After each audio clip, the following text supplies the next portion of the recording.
Welcome to the Mystery and Horror channel. Get ready for dark stories that will give you chills. Before we start, don't forget to leave your like, subscribe, and hit the bell to stay tuned for every new mystery. Now turn off the lights, put on your headphones, and let's dive into terror. Story 1. The Lost Echoes of Ashmore Cave. It was supposed to be a routine spelunking trip, something I had done countless times before. But when I entered Ashmore Cave, I had no idea that I was about to descend into a nightmare that would stay with me for the rest of my life. My friends and I had heard rumors about the cave. Locals spoke of strange occurrences, unexplained noises, and some even claimed to have seen figures lurking within its depths. But as a seasoned caver, I brushed off these stories as mere superstition. That was a mistake I would regret deeply. We reached the cave entrance around midday, the sun casting long shadows over the rocky hillside. The entrance was narrow, hidden among a thicket of trees. We had our gear, flashlights, and cameras, all set for a day of exploring the untouched passageways of Ashmore Cave. There were 4 of us: me, Sarah, Daniel, and Brian.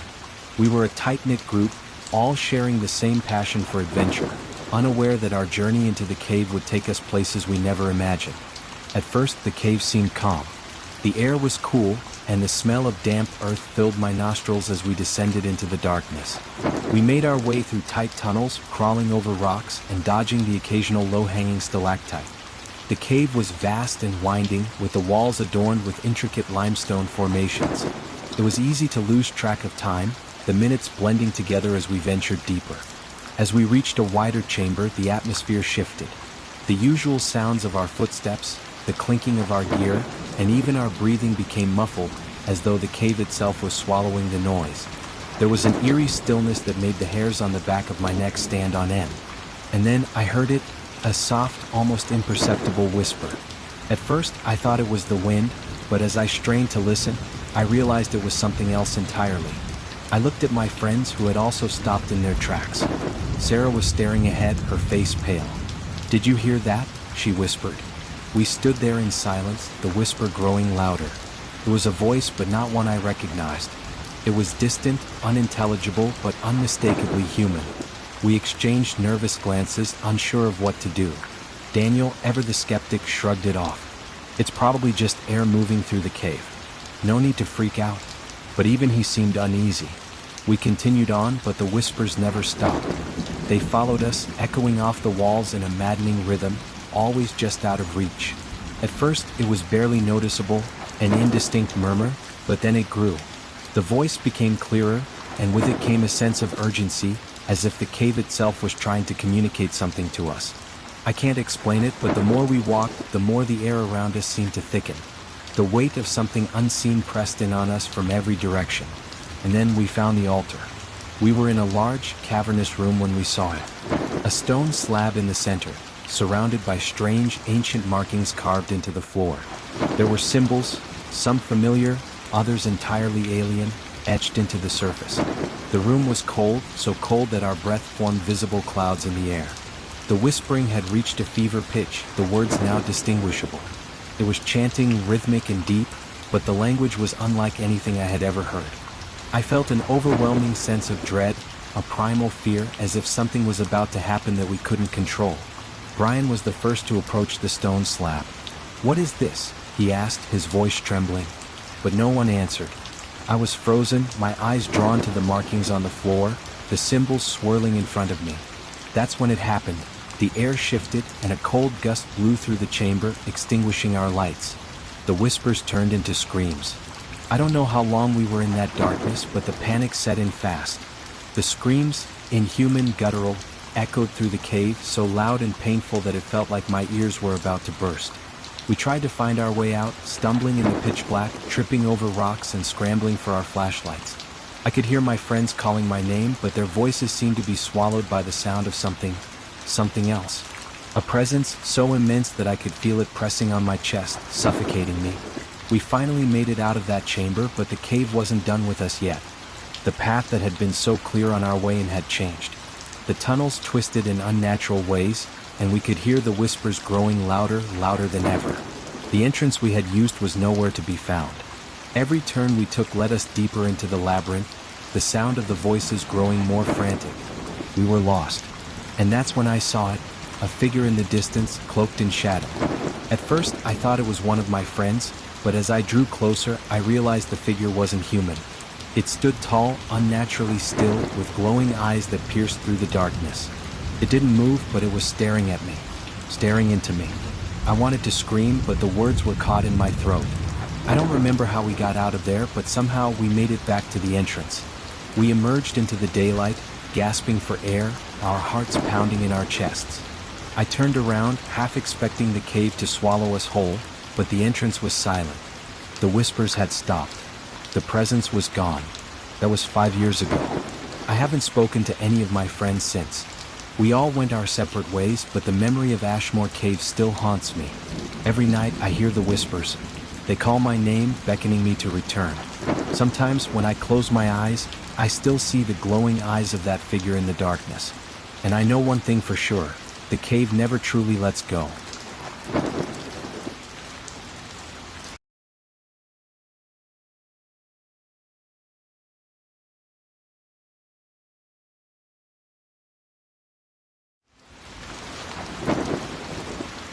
Story 2, The Sinking Echoes of Grimstone Cave. It started out as a dare. A group of us, all friends from university, had grown tired of the usual hikes and camping trips. We craved something different, something darker.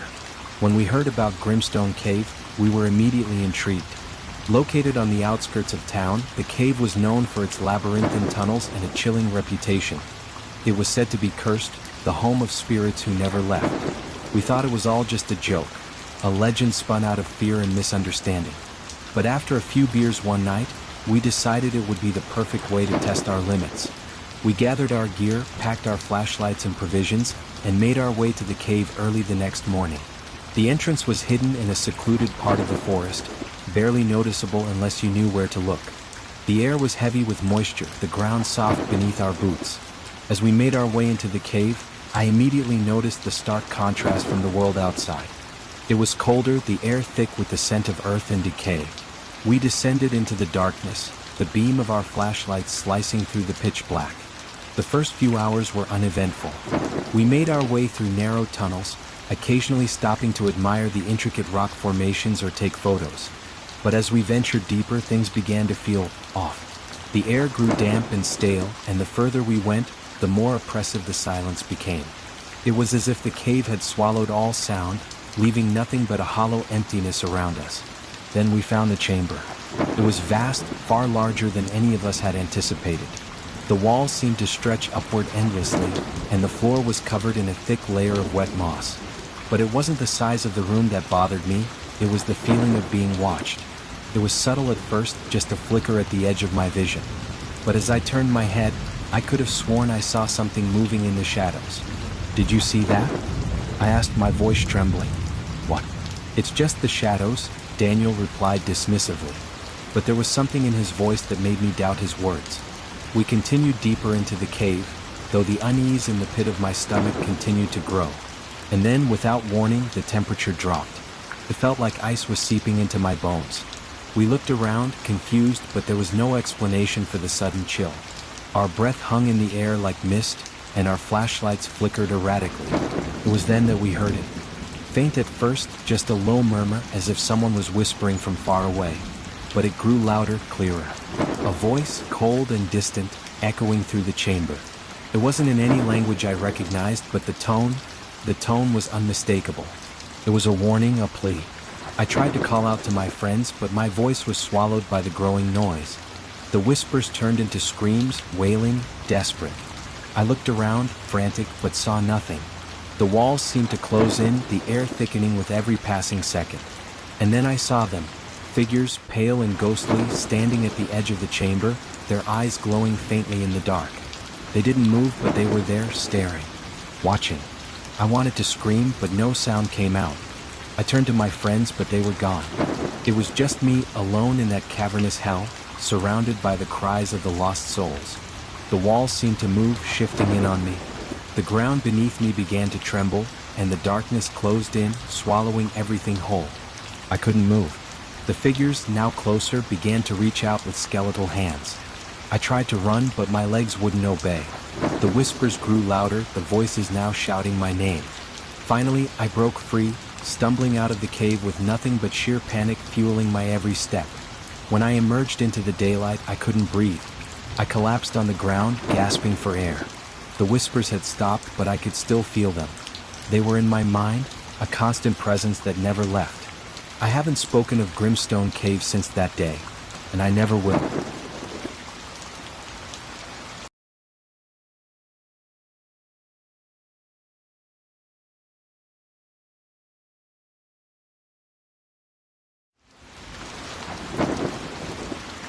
Story 3. The Whispering Depths of Hollowridge Cave. I'll never forget the first time I heard about Hollowridge Cave. My friends and I were at a local bar when we overheard an old man talking about the cave, warning us to stay away from it. His eyes were wide, like he had seen something unspeakable, but none of us took him seriously. We'd been exploring caves for years, and we were used to the dark, claustrophobic depths of the earth. What could possibly be so special about Hollowridge? Despite the warnings, we made plans to explore it. The cave was known to locals as a cursed place, where strange things happened. No one would venture in for long, and many of the locals said it was a place best left undisturbed. But curiosity got the better of us, and we decided to visit. I won't claim we were fearless, but we were definitely reckless. It was a bright, sunny day when we arrived, and the entrance to the cave was hidden in the side of a cliff, shaded by large oak trees. A well-worn trail led us to the mouth of the cave, which was wide and inviting. The air smelled fresh, like wet earth and pine, and it felt almost peaceful. There were no ominous signs, no strange vibrations in the air. At least not at first. We had 4 of us on this trip. Me, my brother Marcus, his friend Ian, and our guide Trevor, who'd done cave tours before. Trevor reassured us that Hollowridge was no different from any other cave. He explained that there were just a few rumors about strange sounds, but nothing we couldn't handle. As we descended into the cave, the temperature dropped. It wasn't a dramatic change, but the further we walked, the colder it got. It wasn't just the chill in the air, it was something else. A feeling of unease began creeping in, like we were being watched. The usual sounds of our footsteps echoing off the walls soon began to feel wrong. The air was too still, and for the first time, I felt the strange sensation of being completely disconnected from the outside world. The deeper we went, the darker it became. Our flashlights flickered, and a faint whisper seemed to rise from the very walls of the cave. At first, we thought it was just the sound of wind or air currents through the tight passages. But when it became a constant, insistent murmur, we stopped to listen more closely. The words were indistinct at first, almost like a far-off conversation. But then they started to form into sentences, distorted but unmistakable. Leave now, don't stay. I tried to brush it off as my mind playing tricks on me, but Marcus, who was usually the most skeptical of us, was clearly unnerved. Do you hear that? He asked, his voice trembling. We stood in silence for a moment, listening. Then Ian laughed nervously. It's just the acoustics in here. Nothing to worry about. But I couldn't shake the feeling that something was wrong. The cave, which had seemed so inviting at first, now felt oppressive. It felt alive in a way that I couldn't explain, like it was breathing with us, watching us, waiting for us to make a mistake. Trevor led us deeper, his voice echoing in the cavernous expanse. He turned a corner and we followed him. It was then that the air turned thick. The whispers grew louder, more urgent, but now the words were sharper, more distinct. You shouldn't have come, a voice hissed. Suddenly the cave seemed to close in on us. The walls felt too narrow, the ceiling too low. Every shadow seemed to shift and tremble in our lights. I felt a cold hand on my shoulder. Only when I turned around, there was no one behind me. I spun back to face the others, but they were staring at something beyond me, their faces pale and drawn. And that's when I saw it, a figure standing motionless just ahead of us. It was tall, its form silhouetted against the dark recesses of the cave. The figure was made of shadows, with eyes that glowed faintly, 2 pinpricks of light that seemed to pierce through the darkness. It didn't move, but it was there watching us. Who is that? Trevor whispered, barely audible. I don't know, I said, my voice hoarse. But I knew I didn't want to find out. We had to leave. We turned to run, but as soon as we started moving, the cave seemed to shift. The passageways twisted and turned in impossible directions, leading us further into the labyrinth. The walls seemed to stretch and collapse, disorienting us. The whispers had turned into wails, pleading voices that echoed in my mind, telling me to stop, to turn around. They were everywhere now, surrounding us. In a panic, I grabbed Marcus, pulling him toward the last opening we had seen. We made our way down what felt like an endless tunnel, but no matter how fast we ran, it felt like the cave was swallowing us whole. The figure, whatever it was always just out of sight, watching us as we ran. Finally, after what felt like hours, we saw a patch of light ahead. We burst through the opening, gasping for air, and stumbled out into the daylight. We collapsed on the ground, shaking, covered in sweat. The cave entrance loomed behind us, dark and silent. I haven't spoken to Trevor or Ian since that day. Marcus refuses to even look in the direction of the cave when we drive by. But I hear it at night, the whispers, faint and distant, echoing in my ears. They never stop. They never will.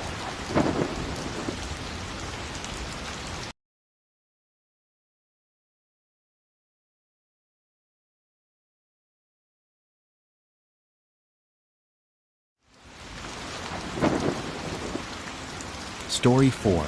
The Cursed Waters of Blackstone Cave. It was supposed to be an adventure. My friends and I had been planning to explore Blackstone Cave for weeks. The cave was notorious for its eerie reputation, but I was never one to believe in ghost stories. People claimed that if you stayed in the cave long enough, the water from the underground streams would start to speak to you, calling your name, beckoning you deeper. And as foolish as it was, we were determined to test those claims. We arrived in the evening, the sun just dipping behind the horizon, casting long shadows over the forest that bordered the cave. The cave's entrance was nestled against the side of a cliff, hidden beneath a thick veil of vines. It looked harmless enough, just another mouth to the earth. But there was something unsettling about it.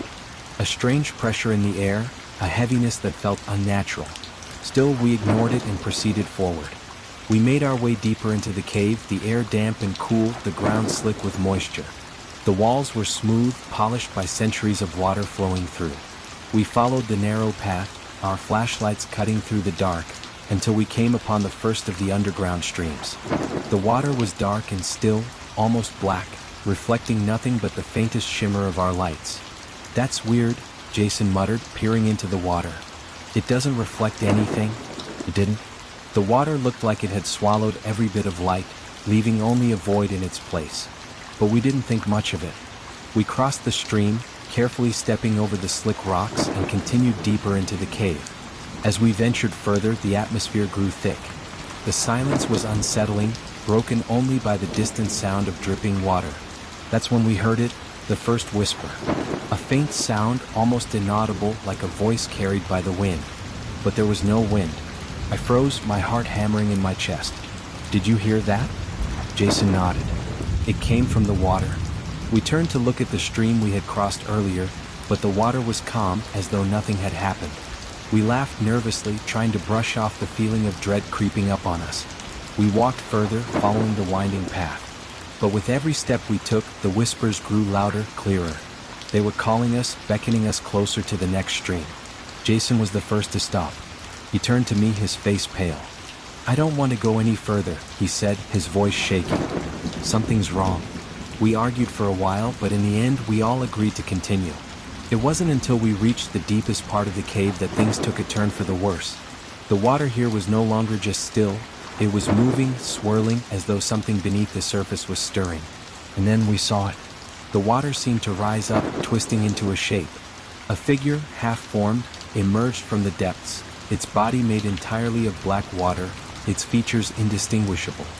The whispers were now screams, wailing and shrieking as the figure reached out toward us. We ran. I don't remember how, but somehow we made it back to the entrance. The daylight never felt so comforting. But when I looked back at the cave, I saw it. Those same black waters slithering around the entrance as if waiting for us to come back. We never returned.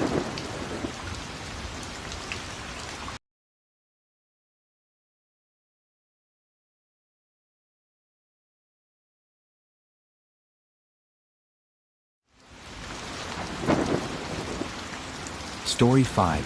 The Dark Pool of Hollowstone Cave.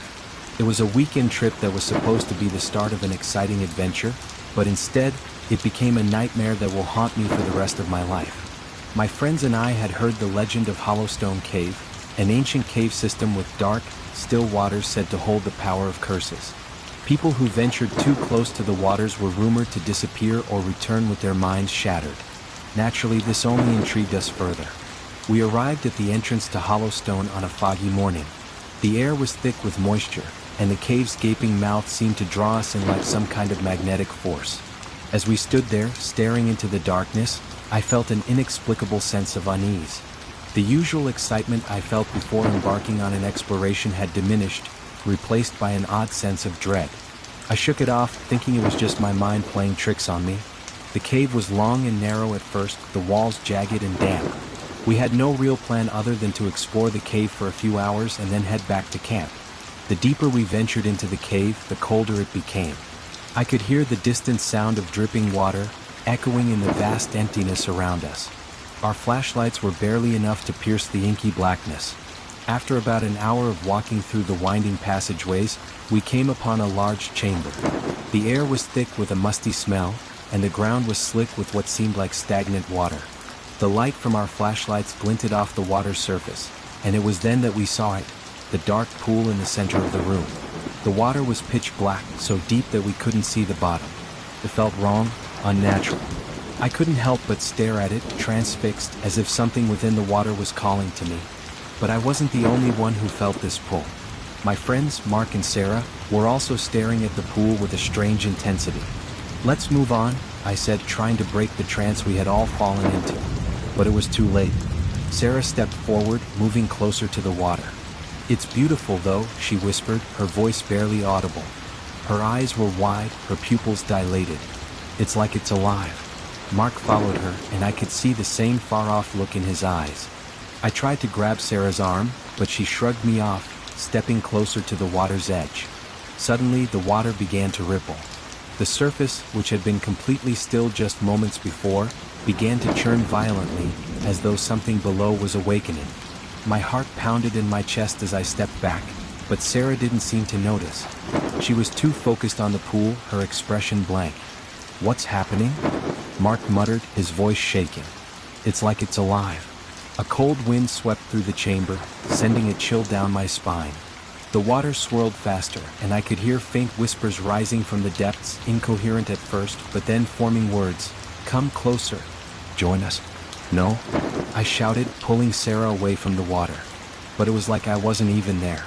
Her body was limp, her eyes glazed over, as if she were in some kind of trance. Mark stepped forward too, drawn to the water like a moth to a flame. I could see the terror in his eyes, but he was unable to pull himself away. The whispers grew louder, more insistent, until they were deafening. Suddenly, the surface of the water erupted. A massive, dark shape rose from the depths, reaching out with long, tendril-like limbs, pulling Sarah and Mark toward it. I screamed and scrambled backward, but my legs felt like they were made of stone, frozen in place by the sheer horror of what I was witnessing. The creature, or whatever it was, pulled them into the water, disappearing into the blackness with them.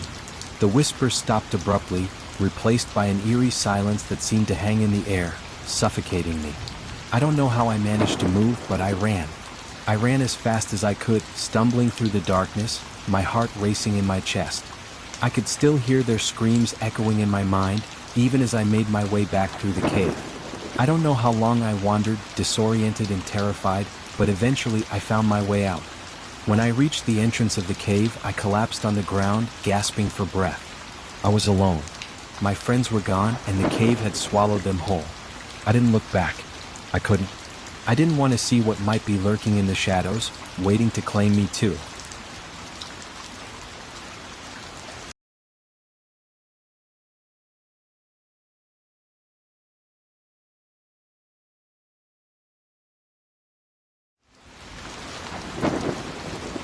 Story 6. The Hollow of Forgotten Souls. I've heard the stories about the Hollow of Forgotten Souls for years. They say the cave is a place where the souls of the lost wander forever, trapped in an endless loop of torment. Some say it's a portal to another world, a dark dimension that preys on anyone who dares enter. But I didn't believe it. I thought they were just stories, old legends designed to keep people away from a dangerous, uncharted cave system. But the truth was far worse than I could have ever imagined. My friend Kyle and I were always the adventurous type.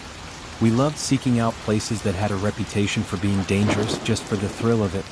When we heard about the Hollow of Forgotten Souls, we knew we had to explore it.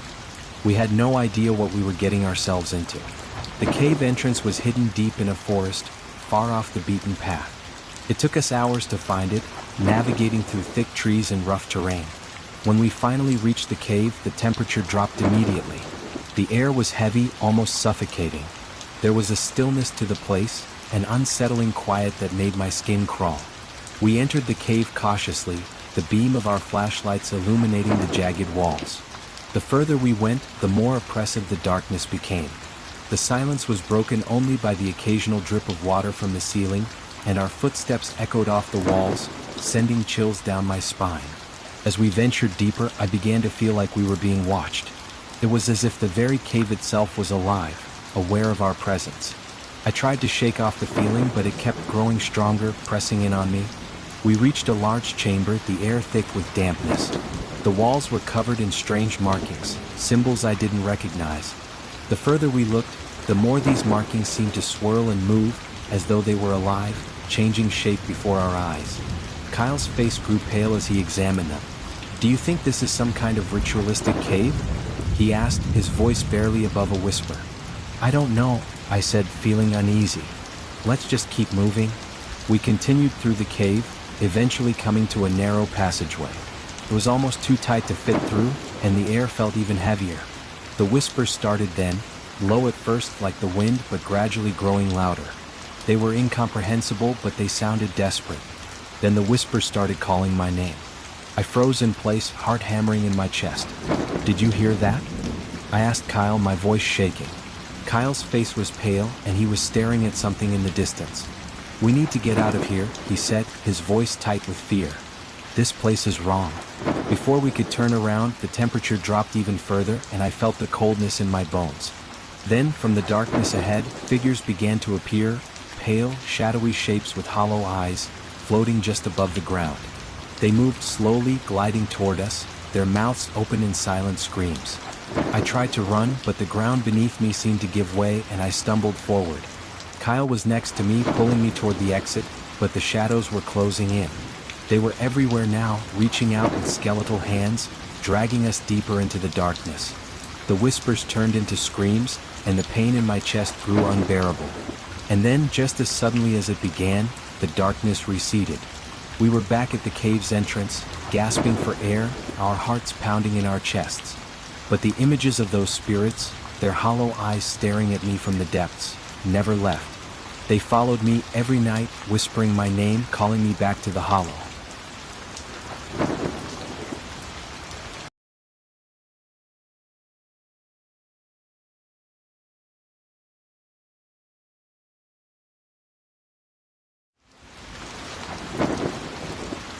Story 7. The Cursed River of Blackstone Cave. I've always been fascinated by caves. They have this primal allure to them, this sense of mystery and danger that beckons you in, but when I learned about Blackstone Cave, my curiosity got the best of me. The cave was known for its underground river, Blackstone River, rumored to be cursed. It was said that anyone who ventured too close to the water would be lost forever, dragged under by the current, never to be seen again. But I didn't believe in curses. I thought it was all just local superstition, exaggerated to frighten people. It was early spring when my cousin Olivia and I set out on our journey to Blackstone Cave. The air was cool, the sky overcast with clouds, and everything about the landscape seemed to be drenched in a kind of gray haze. As we approached the cave, a sense of unease settled in the pit of my stomach. I tried to ignore it. I was here for an adventure, not to entertain ghost stories. The entrance of Blackstone Cave was hidden behind thick overgrowth. The moment we stepped inside, the air felt different, heavier. The temperature dropped drastically, and the dampness in the air clung to our skin. The path was narrow, winding deeper into the heart of the cave, and I could hear the faint sound of rushing water echoing off the walls. We trekked on for what felt like hours, our flashlights illuminating only small patches of the cave's jagged surfaces. The further we went, the more the sounds of the river grew louder, until it felt like the cave itself was vibrating with the force of the rushing water. Finally, we reached the river. The water was as black as night, reflecting no light. It seemed endless, stretching out in both directions. My breath caught in my throat as I stepped closer to the edge. There was something unnatural about it. The air around the river was thick, and I could feel the hairs on the back of my neck stand up. Olivia, however, wasn't deterred. She stepped closer to the water, peering into its depths. "It's beautiful, isn't it?" she whispered, her voice hushed in awe. I didn't respond. I could feel something pulling at me, an invisible force urging me away from the water. But before I could speak, Olivia stepped further into the river's reach. She crouched down and dipped her fingers into the water, her eyes widening as she pulled them out. Her fingers were dripping with a black, oily substance. "Olivia, stop!" I shouted, rushing to pull her back. But as soon as my hands touched her arm, a cold, bone-chilling current surged from the river and dragged us both forward. The ground beneath us gave way, and I heard a terrifying whisper in my ear, the voice cold and foreign. "Leave, or be lost." Before I could react, the current yanked Olivia from my grip, pulling her toward the dark river. She screamed as she was dragged, her hands reaching out for me. I fought to hold on, but the water was relentless. The last thing I saw was her terrified face disappearing into the black depths. I scrambled back, shaking in fear. The whispering had grown louder, and the very walls of the cave seemed to close in on me. I could feel the presence of something sinister, something ancient and powerful, surrounding me. I had to get out. I had to get away from that cursed river. I turned and ran, blindly scrambling through the dark, my heart pounding in my chest. The darkness seemed to close in around me, and every time I thought I had found a way out, the walls of the cave shifted, pulling me deeper into the labyrinth. Finally, after what felt like hours, I emerged from the cave, gasping for air. My legs were shaking, and my mind was reeling from the terror I had just witnessed. But I could still hear the river's whisper, still feel the cold grip of the water pulling at me, even as I made my way back to civilization. The memory of Olivia, lost to the Blackstone River, still haunts me. Her voice calling my name, echoing in the dark, forever lost to that cursed place.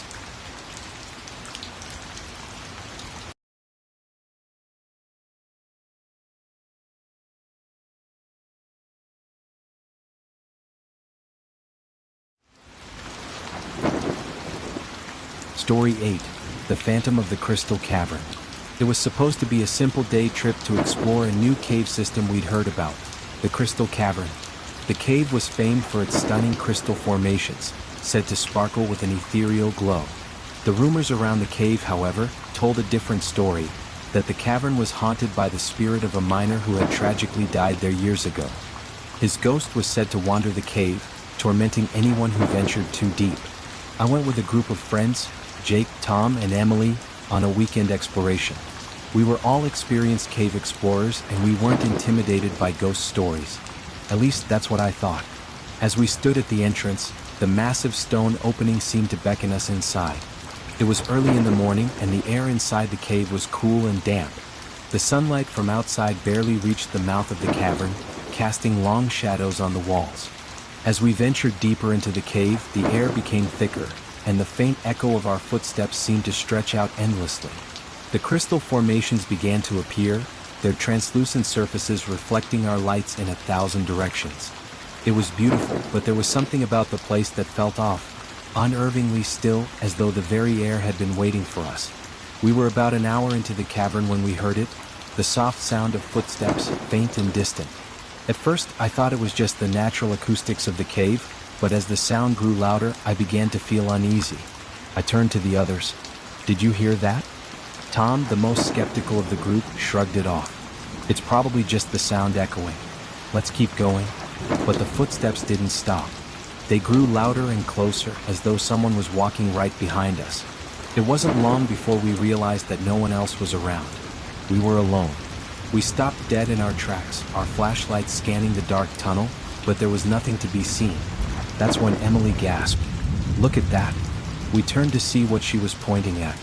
Down the path ahead, the light from our flashlights illuminated the shape of a figure. It was translucent, almost vapor-like, but the figure had a humanoid shape. It was walking slowly, purposefully, its features blurred and indistinct. We all froze. The figure seemed to move toward us, its footsteps now matching the rhythm of our heartbeats. I felt an icy chill run through my body. My breath caught in my throat. Is that a ghost?" Before anyone could respond, The figure turned and disappeared into the shadows, vanishing as if it had never been there at all. For a moment, we stood in silence, too stunned to speak. "Maybe we should go back," Jake suggested, his voice trembling. But we didn't turn around. We pressed on, deeper into the cave, our nerves frayed but curiosity driving us forward. But the atmosphere had changed. It felt heavier now, oppressive.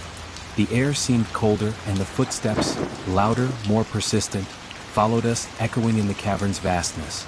We were nearing a narrow passageway when Emily screamed. We spun around to see her standing, frozen in place, staring into the darkness behind us. Her face was pale, and her eyes were wide with terror. "What's wrong?" I asked, but she didn't respond. The footsteps grew louder, and then we saw it. The figure appeared again, standing at the entrance to the narrow passage, its face now clearly visible. It was the face of a man, hollow-eyed, with a twisted grin. The same figure we had seen earlier. Only this time its grin seemed darker, more sinister. It raised one arm and pointed directly at us. I didn't wait to see what happened next. I grabbed Emily's arm and pulled her forward. "Run!" I shouted. We sprinted through the cave, the sound of our footsteps drowning out the phantoms as it followed us. We ran for what felt like an eternity, desperate to escape. Finally, we saw the cave entrance up ahead. Bursting through the narrow exit, we collapsed on the ground outside, gasping for air. We didn't speak for a long time. None of us dared to look back. We barely escaped, but we knew that whatever we saw in that cave, whatever haunted the Crystal Cavern, would never leave us.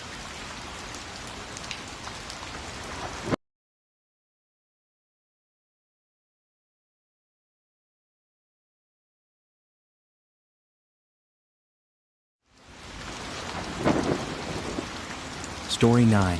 The Whispering Depths of Dreadstone Cave. I've always enjoyed exploring caves, but there's one cave I'll never forget. It was called Dreadstone Cave, a dark and foreboding place known for its endless tunnels and terrifying history. The locals warned us to stay away, speaking in hushed tones about the voices that echoed through its depths, and the disappearances of those who dared venture too far inside. But I never put stock in ghost stories, until I experienced the cave firsthand. I went with my friend Sarah and 2 other explorers, Ben and Rick. We set out early one Saturday, eager to uncover the secrets of Dreadstone. The entrance was hidden deep in the forest, nearly invisible beneath overgrown vines and moss-covered rocks. The air was thick with moisture as we stepped inside, our flashlights illuminating only a small portion of the pitch-black tunnels ahead. From the very start, something felt off.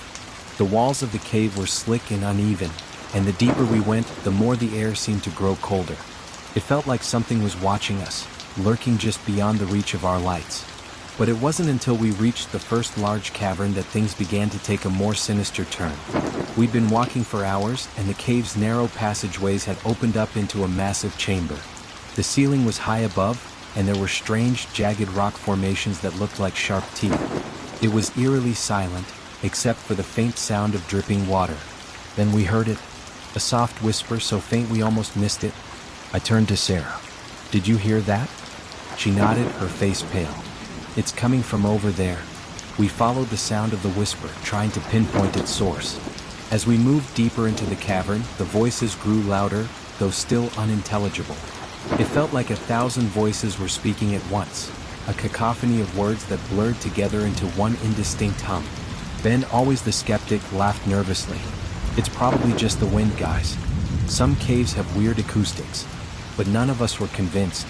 We stood in the middle of the cavern, listening as the whispers escalated into frantic mutterings. Suddenly, Rick shouted, "What the hell is that?" We all turned toward him. In the dim light, a figure emerged from the shadows, a humanoid shape, its body twisted and warped, its face hidden in darkness. It stood motionless for a long moment, its presence so overwhelming that none of us could move. Then it spoke, its voice nothing but a rasping growl. "Leave?" The words chilled me to the bone. We didn't have to be told twice. Panic set in, and we bolted, racing through the tunnels, trying to retrace our steps. But every turn we took seemed to lead us deeper into the cave, as though the walls themselves were shifting and moving around us. The whispers had become screams, echoing in our ears, too many voices all at once, drowning out everything else. I could barely hear Ben's shouts as we sprinted, disoriented and terrified. We had to get out, but no matter how fast we ran, the cave seemed to stretch on forever. Eventually, we stumbled upon an opening we hadn't seen before, and there, at the edge of the chamber, stood the figure again, motionless, its eyes now glowing faintly in the darkness. "Leave, now," it whispered again, its voice like a distant scream. This time we didn't hesitate. We ran for the opening, bursting out of the cave and into the daylight, gasping for air. The moment we were outside, the sounds of the whisper stopped, but we could still feel their presence, lingering in the back of our minds. That night, we sat by the campfire, too shaken to speak. The cave had claimed something of us, something we couldn't name, but we all knew it was there. As we left Dreadstone Cave behind, we made a pact to never speak of it again. But the whispers followed me. Even now, years later, I can still hear them faintly in the quiet moments of my life.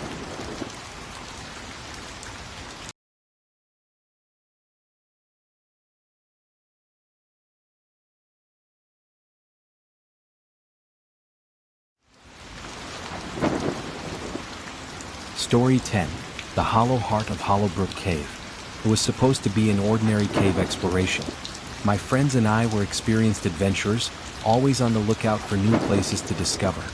Hollowbrook Cave, located deep in the countryside, had been on our list for months. It was famous for its strange rock formations and vast underground chambers. The locals warned us of its eerie history, the tale of the Hollowbrook Heart, a mysterious stone at the center of the cave, said to possess unnatural powers. We ignored the warnings, of course. We had heard stories like this 100 times before. But what we didn't know was that the cave's dark history was about to become very real for us. We entered Hollowbrook Cave at dawn, our headlamps casting eerie shadows against the rock walls.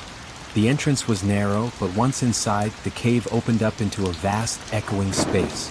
The air was thick with moisture, and the distant sound of dripping water filled the silence. We hiked deeper into the cave, marveling at the strange mineral formations that covered the walls, glittering under our lights. But as we walked, something about the atmosphere began to feel off. There was a heaviness in the air, a sense of being watched, but when I looked around, there was nothing, just shadows. After an hour of trekking, we came across a large underground chamber. It was beautiful, with a massive stone arch that stretched overhead. The floor was covered in moss and the sound of water echoed through the vast space.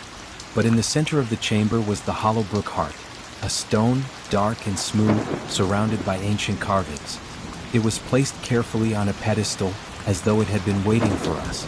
Curiosity got the better of us and we approached it cautiously. The moment I touched the stone, the temperature in the cave dropped. A chill ran through my body as if the air itself had turned cold.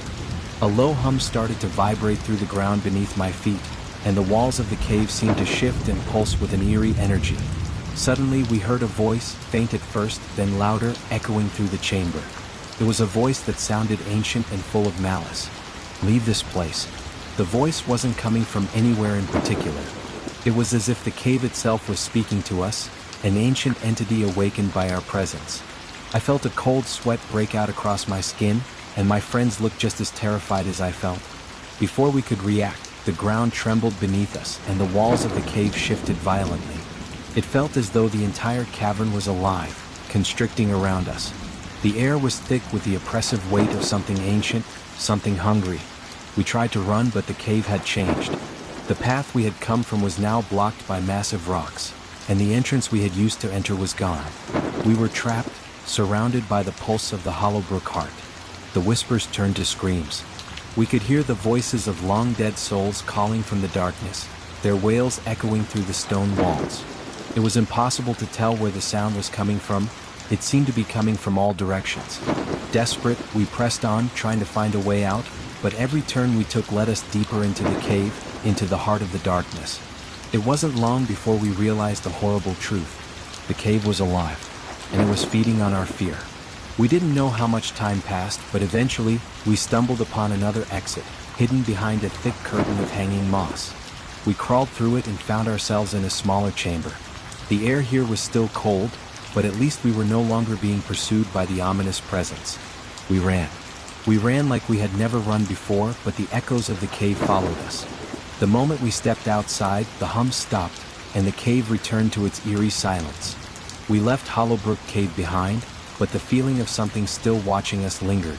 To this day, I hear whispers in the dark, and I know they're coming from the heart of the cave. The Hollowbrook heart is not just a stone, it's a curse and it never lets go. If you made it this far, the mystery has hooked you. So, leave your like, subscribe, and hit the bell to follow each new story. Thanks for watching and see you in the next terror.